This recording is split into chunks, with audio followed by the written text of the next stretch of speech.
ಅಕ್ರಮವಾಗಿ ತಲೆ ಎತ್ತಿದ್ಯಾ ಮದರಸಾ ಶಾಲೆ ಅನ್ನುವ ಪ್ರಶ್ನೆ ಕಾಡ್ತಾ ಇದೆ. ಜಾಮಿಯಾ ಮೊಹಮ್ಮದಿಯಾ ಮನ್ಸೂರಾ ಅನ್ನೋ ಹೆಸರಲ್ಲಿ ಅಕ್ರಮ ಮದರಸಾ ಶಾಲೆ ತಲೆ ಎತ್ತಿದ್ಯಾ ಬೆಂಗಳೂರಿನ ಥಣಿಸಂದ್ರ ಮುಖ್ಯ ರಸ್ತೆಯಲ್ಲಿ ಈ ಶಾಲೆ ಇದೆ. ಇದಕ್ಕೆ ಅನುಮತಿ ಹಾಗೂ ನೋಂದಣಿ ಎರಡೂ ಕೂಡ ಇಲ್ವಂತೆ. ಹಾಗಾದ್ರೆ ಪರ್ಮಿಷನ್ ಹೇಗೆ ಸಿಕ್ತು ನಡ್ಸೋಕೆ?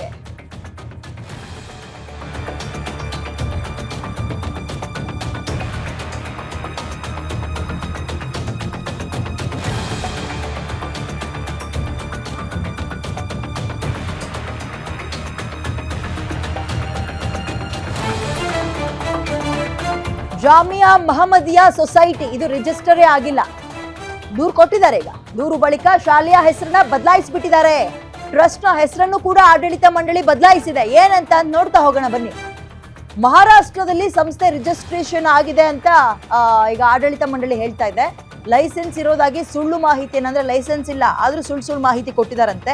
ಈ ಸ್ಕೂಲ್ನಲ್ಲಿ ಸುಮಾರು 700 ಮಕ್ಕಳು ವಿದ್ಯಾಭ್ಯಾಸವನ್ನ ಮಾಡ್ತಾ ಇದ್ದಾರೆ. ಮದರಸಾದಲ್ಲಿ ಅಕ್ರಮ ಮದರಸಾ ಮತ್ತು ಶಾಲೆ ಬಗ್ಗೆ ಹೈಕೋರ್ಟ್ ಹಾಗೂ DDPIಗೆ ದೂರು ಕೂಡ ಕೊಡಲಾಗಿದೆ. ದೂರು ಕೊಟ್ಟ ಜಾಗದ ಮಾಲೀಕ ಮಸಿ ಅಹಮದ್. ಜಾಮಿಯಾ ನೋಡ್ತಾ ಇದ್ದೀರಾ, ಮೊಹಮ್ಮದಿಯಾ ಮನ್ಸೂರಾ ಅಂತ. ಬಟ್ ಇದಕ್ಕೆ ರಿಜಿಸ್ಟ್ರೇಷನ್ ಆಗಿಲ್ಲ. ಹೇಗ್ ಮಕ್ಕಳು ಸೇರಿದ್ರು, ಯಾರು ಸೇರಿಸಿದ್ರು, ಎಷ್ಟು ದಿನಗಳಿಂದ ಇತ್ತು. ಈಗ ಅದು ಮದರಸಾ ಅಲ್ಲ, ನಾರ್ಮಲ್ ಶಾಲೆ, ಅದು ಯಾವುದೋ ಇಂಟರ್ನ್ಯಾಷನಲ್ ಶಾಲೆ ಅಂತ ಹೆಸರನ್ನ ಬದಲಾಯಿಸಿದಾರಂತೆ.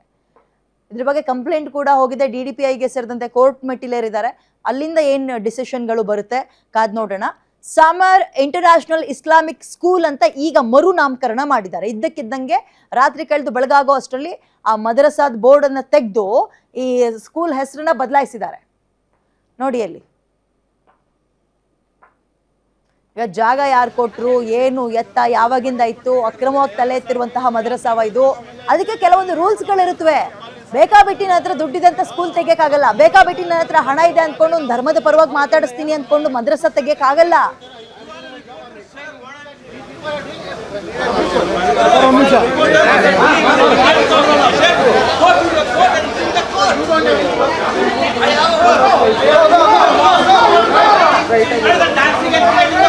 ಸರ್, ಇಲ್ಲಿ ಏನು ಗಲಾಟೆ ಇಲ್ಲ, ನಾವೇನು ಹೋರಾಟ ಮಾಡಕ್ಕೆ ಬಂದಿಲ್ಲ. ನಾವೆಲ್ಲರೂ ಸೇರಿ ಯಾಕೆ ಬಂದಿದ್ದೀವಿ ಅಂದರೆ, ಇಲ್ಲಿ 3-4 ಹೆಸರು ಮಾಡ್ಕೊಂಡು ಈ ಸಂಸ್ಥೆ ನಡೆಸ್ತಾ ಇದ್ದಾರೆ. ನಕಲಿ ದಾಖಲೆ ಇದೆ, ಇವ್ರ ಹತ್ರ ಯಾವ ದಾಖಲೆನೂ ಇಲ್ಲ. ಈ ದಾಖಲೆ ಇಲ್ಲದ್ರಿಂದ ಇವರು 3-4 ಹೆಸರು ಮಾಡ್ಕೊಂಡು ಯಾವ ದಾಖಲೆ ಇಲ್ಲದೆ ನಡೆಸ್ತಾ ಇದ್ದಾರೆ. ಅದು ನಮ್ಮ ಗಮನಕ್ಕೆ ಬಂತು.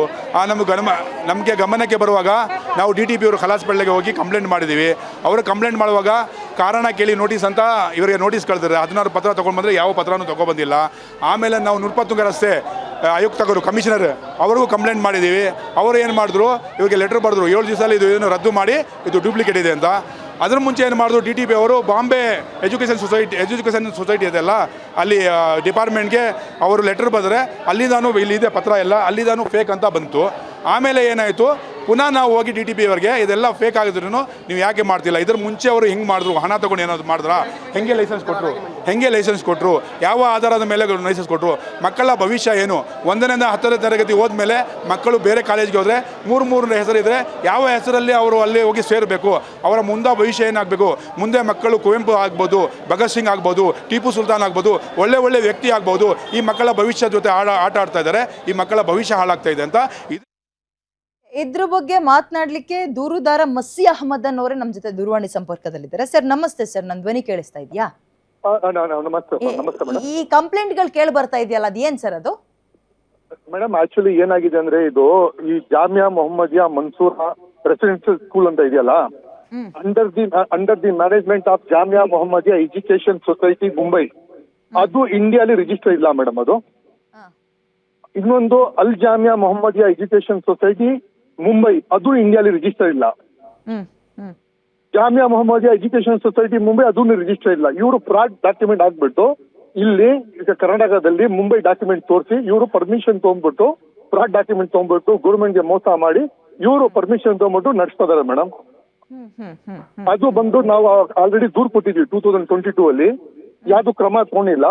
ಅದಕ್ಕೆ ನಾವು ಏನ್ ಮಾಡಿದ್ವಿ, ಹೈಕೋರ್ಟ್ ಹೋಗಿ ಹೈಕೋರ್ಟಿನ ವೆರಿಫಿಕೇಶನ್ ಮಾಡಿ ಹೈಕೋರ್ಟ್ ಆರ್ಡರ್ ಕೊಟ್ಟಿದೆ, ಇನ್ವೆಸ್ಟಿಗೇಷನ್ ಮಾಡಿಬಿಟ್ಟು ಇದ್ರ ಮೇಲೆ ಕ್ರಮ ತಗೊಳ್ಳಿ ಅಂತ. ಆಮೇಲೆ ಇವು DDP ಲೆಟರ್ ಬರ್ದಿದ್ರು ಎಲ್ಲಿಗೆ, ಮುಂಬೈಗೆ. ಇದು ಒರಿಜಿನಲ್ ಯಾವ್ದು ಟ್ರಸ್ಟ್ ಸೊಸೈಟಿ ಇದು ಅಂತ, ಅಲ್ಲಿಂದ ಲೆಟರ್ ಬಂದಿದೆ. ಇದು 3 ಫ್ರಾಡ್ ಅಂತ ಬಂದಿದೆ ಮೇಡಮ್. ಸುಮಾರು ಎಷ್ಟು ವರ್ಷದಿಂದ ಇದ್ದಿದ್ದೆ ಸರ್ ಅಲ್ಲಿ? ಈಗೇನೋ ಹೆಸರು ಬದಲಾಯಿಸಿದಾರಂತೆ, ಬದಲಾಯಿಸೋಕೆ ಏನು ರೀಸನ್ನು? ಮೇಡಮ್ ಬದಲಾಯಿಸಿ ರೀಸನ್ ಏನಿದೆ, ಈಗ ಸುಮಾರು ಒಂದು 8-10 ವರ್ಷದಿಂದ ಡೂಪ್ಲಿಕೇಟ್ ಡಾಕ್ಯುಮೆಂಟ್ ಹಾಕಿ ಮದ್ರಸಾ ನಡೆಸ್ತಾ ಇದ್ರಲ್ಲ, ಯಾವಾಗ ಪಬ್ಲಿಕ್ ಡೊಮೈನ್ ಅಲ್ಲಿ ಬಂತು, ಯಾವಾಗ ಪಬ್ಲಿಕ್ ಇದು DDP ಲೆಟರ್ ಬರೆದಿ ಕ್ರಮ ತೊಂದ್ರಲ್ಲ DDP ಅವರು, ಎಜುಕೇಶನ್ ಡಿಪಾರ್ಟ್ಮೆಂಟ್ ಕ್ರಮ ತೊಂದ ತಕ್ಷಣ ಇಮಿಡಿಯೇಟ್ ಬೋರ್ಡ್ ಚೇಂಜ್ ಮಾಡ್ಬಿಟ್ರು ಮೇಡಮ್ ಅವರು. ಸುಮಾರು ಎಷ್ಟು ಜನ ಮಕ್ಕಳು ಓದ್ತಾ ಇದ್ದಾರೆ ಸರ್ ಅಲ್ಲಿ? ಮೇಡಮ್ ಇನ್ನೊಂದು ಜಾಮಿಯಾ ಮೊಹಮ್ಮದಿಯಾ ಮನ್ಸೂರಾ ಅಂತ ಹೆಸರಲ್ಲಿ, ಮದ್ರಸಾ ಹೆಸರಲ್ಲಿ ಇವರು 2016-17 ಅಲ್ಲಿ ಗೌರ್ಮೆಂಟ್ ಅಲ್ಲಿ ಫಂಡ್ ಅಲ್ಲಿ ಫ್ರಾಡ್ ಡಾಕ್ಯುಮೆಂಟ್ ಹಾಕಿ ಅವರು 10 lakh rupees ಡ್ರಾ ಮಾಡಿದ್ದಾರೆ ಮೇಡಮ್ ಅಮೌಂಟ್. ನಮ್ಮ treasury, Karnataka government treasury 10 lakh draw ಮಾಡಿದ್ದಾರೆ. Okay okay okay.